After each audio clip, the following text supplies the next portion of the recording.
चलिए, नतीजे जारी हैं और कई ऐसी कंपनियां हैं जो बेहतरीन नतीजे प्रोवाइड कर रही हैं। डीबी कॉर्प, कल नतीजे आए कंपनी के, नतीजे काफी बेहतर थे और उस पर चर्चा करने के लिए मैनेजमेंट हमारे साथ जुड़ चुकी है। कंपनी के डिप्टी मैनेजिंग डायरेक्टर पवन अग्रवाल जी हमारे साथ मौजूद हैं। अग्रवाल साहब नमस्कार, स्वागत है आपका जी बिजनेस में।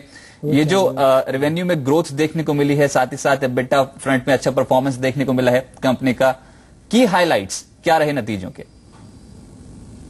रजत, पिछले क्वार्टर में कंपनी लगभग 10% अपनी रेवेन्यू बढ़ा पाई है, जबकि पिछले क्वार्टर लास्ट ईयर हमारा काफ़ी हैवी क्वार्टर था, काफ़ी हाई बेस था। और पिछले क्वार्टर में जो गवर्नमेंट की रेवेन्यूज थी उसमें लगभग 13 करोड़ का लॉस देखा गया, क्योंकि कोड ऑफ कंडक्ट लगे हुए थे।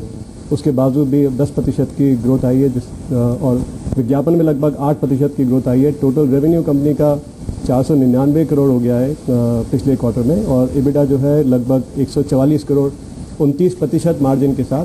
अगर हमारा मैच्योर मार्केट का एबिटा देखें तो लगभग ये 35% पे क्लोज हुआ है पिछले क्वार्टर में। और साथ ही साथ जिन मार्केट्स पे कंपनी की पकड़ है उनमें परफॉर्मेंस कैसे रहा है? क्या वहां पर और बेहतरीन परफॉर्मेंस किया है? लीडरशिप पोजीशंस अभी भी इंटैक्ट है डीबी ग्रुप के, स्पेशली न्यूज़पेपर और प्रिंट पब्लिकेशन कारोबार में?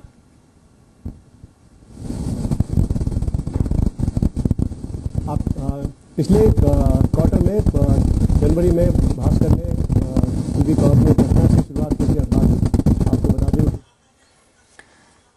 सर, पवन जी आपके पास दोबारा लौटेंगे। कुछ तकनीकी इस समय प्रॉब्लम आई है, पर कंपनी के जो नतीजे रहे हैं वो काफी बेहतरीन रहे हैं। यहां पर आय फ्रंट में अच्छी खासी ग्रोथ है, लगभग 10% का इजाफा देखने को मिला है क्वार्टर क्वार्टर बेसिस और वाई बेसिस पे, और ये काफी बेहतर है कंपनी का। और लगातार कंपनी की जो लीडरशिप पोजीशंस हैं कई ऐसे मार्केट्स में जहां पर पकड़ काफी स्ट्रांग है, वो अभी भी इस क्वार्टर में रिफ्लेक्ट हो रही है। जानने की कोशिश करेंगे कि जो नए बिजनेसेस हैं उस पे कैसा रुझान है और मैनेजमेंट की कमेंट्री उस पे क्या निकल के आती है, और साथ ही साथ क्या एफएम रेडियो चैनल्स का नया जो चरण शुरू हो गया है उस पे मैनेजमेंट क्या अपडेट देती है। पर ओवरऑल यहां पर जो मेजर रेवेन्यू कंट्रीब्यूशन है, जो प्रिंट पब्लिकेशन कारोबार है, उसमें अच्छी ग्रोथ देखने को मिली है। साफ तौर पर वो नतीजों पे रिफ्लेक्ट कर रहा है। आय में लगभग 9% का उछाल देखने को मिला है, 482 करोड़ आय वैन बेसिस पे देखने को मिल रही है अप्रैल जून तिमाही में।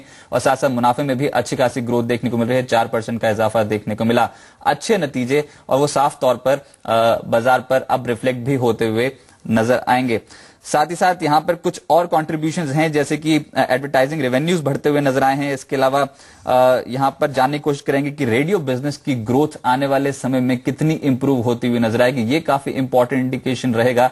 इस समय फोकस नॉन प्रिंट कारोबार पे भी रहेगा कि मैनेजमेंट की कमेंट्री वहां पर क्या रहती है। पर फिलहाल मैं आपको एक बार फिर से बता दूं कि 4% की ग्रोथ यहां पर मुनाफे पे देखने को मिली है, और एबिटा में अच्छी खासी ग्रोथ देखने को मिली है। चलिए, पवन जी से बाद में बात करेंगे, हम उनसे संपर्क स्थापित करने की कोशिश करेंगे।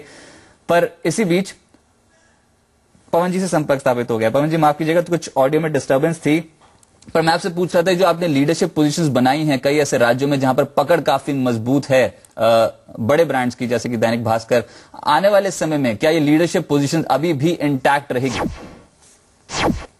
ये कंपनी का पूरा फोकस सर्कुलेशन बढ़ाने पे है। पिछले क्वार्टर में भी लगभग 5% की सर्कुलेशन ग्रोथ की गई है। जो टोटल 15% का सर्कुलेशन रेवेन्यू बढ़ा है, उसमें 5% सर्कुलेशन रेवेन्यू जो है वो नई कॉपीज ऐड करने की वजह से बढ़ा है, और 10% लगभग हमारी कवर प्राइस में इजाफा हुआ है। तो जिन डोमिनेंट मार्केट्स में भास्कर काम कर रहा है वहाँ पे हम सर्कुलेशन रेवेन्यू और यानी कि कवर प्राइस भी और बढ़ाते जा रहे हैं। और पिछले क्वार्टर में कई मार्केट्स में जो है लगभग, जैसा मैंने बताया, 5% की जो है हमने सर्कुलेशन की ग्रोथ की है।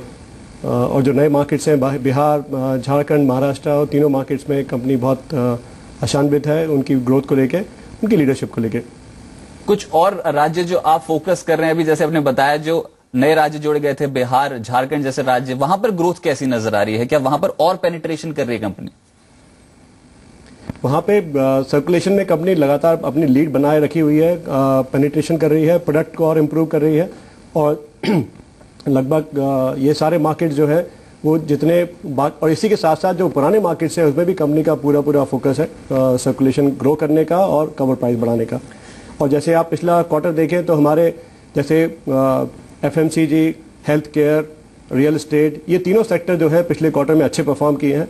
ऑटोमोबाइल सेक्टर, बीएफएसआई सेक्टर और गवर्नमेंट रेवेन्यू, ये तीन कैटेगरीज ने पहले क्वार्टर में अच्छा परफॉर्म नहीं किया।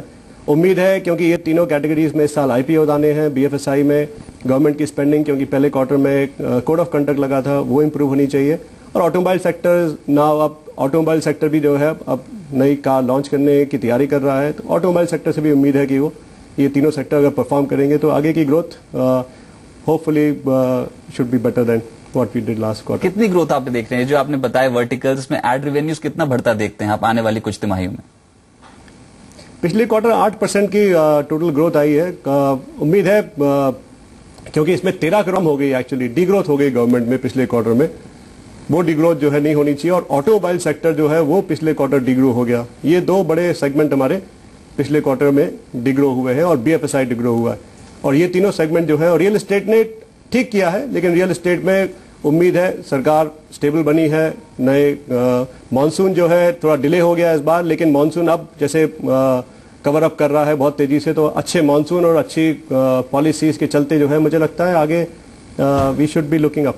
पवन ji, new generation of businesses कैसा कर रहे हैं कंपनी के? मैं नॉन प्रिंट कारोबार के बारे में बात कर रहा हूं।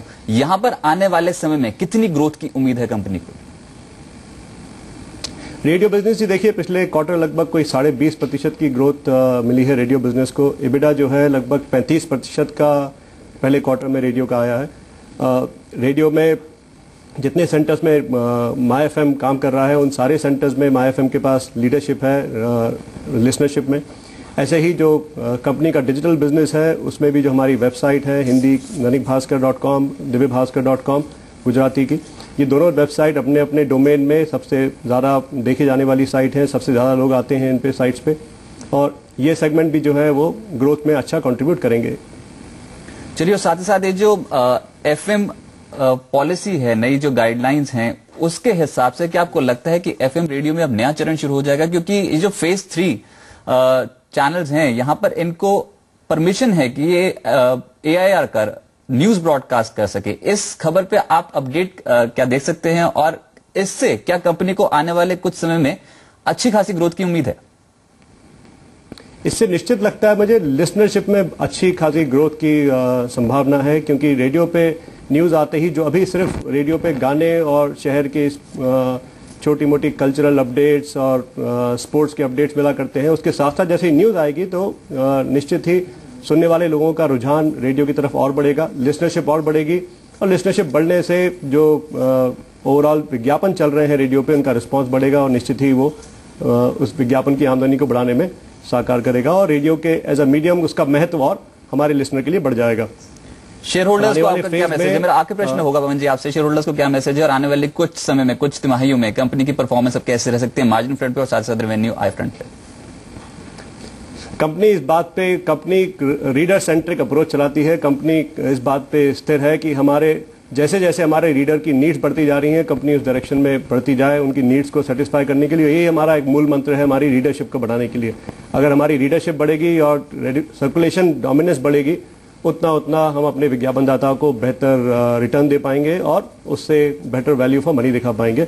तो उम्मीद है इस पकड़ के साथ और कंपनी की जिस मार्केट में भी कंपनी है उस मार्केट में कंपनी लीडरशिप पोजीशन पे ही रहना चाहती है, उन्हीं मार्केट्स पे जाना चाहती है, और उन्हीं हर मार्केट को लीडरशिप पोजीशन से ही देखना चाहती है।